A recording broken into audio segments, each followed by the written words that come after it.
Hi, I thought I'd show you how I ink on the metal foil paper after I've embossed it.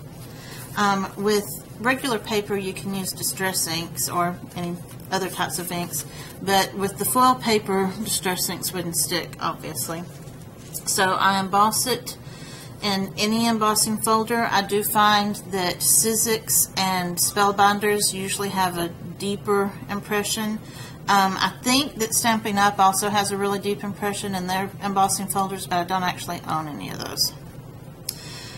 But I emboss the metal like so, and this is just a gift wrap paper that's a foil on one side and craft kind of paper on the other.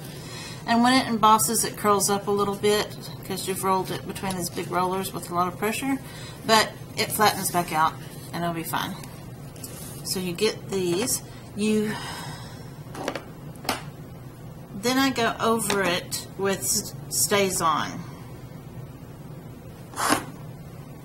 And all I have is black. You could go over it with any color.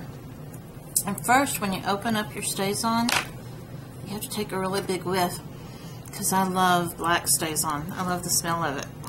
But you just lay it flat down on your surface, and you want to work on a mat so you don't mess your table up.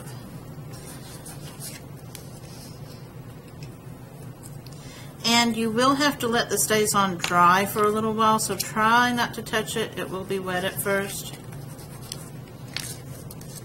And it looks like I probably need to refill mine. Do they have black refills? I assumed.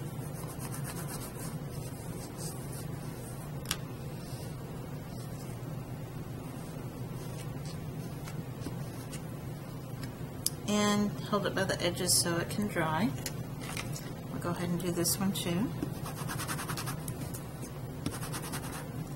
And it just hits that pattern. I think archival will work also. I have not actually tried it, but I know Stays On does.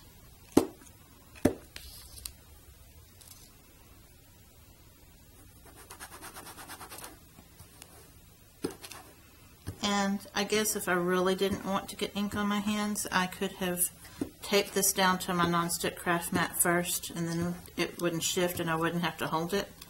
But I don't mind getting ink on my fingers. That's half the fun. There you go. And I'll put a picture up of cards that I made, that I finished, that have those patterns. And it's really easy, and I think it's pretty fun. So try on any metal or foil based paper. It should work on. Oh, and here's a card where I have just done the background. I haven't added anything. I usually do a lot of backgrounds and then I add stuff on top of it, so I kind of go in batches. So now I have several little backgrounds that I'll be able to play with.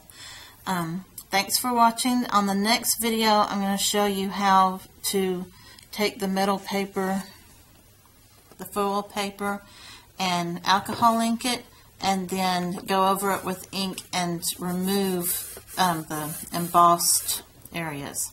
But I'll explain it more in another video. Thanks for watching. Bye.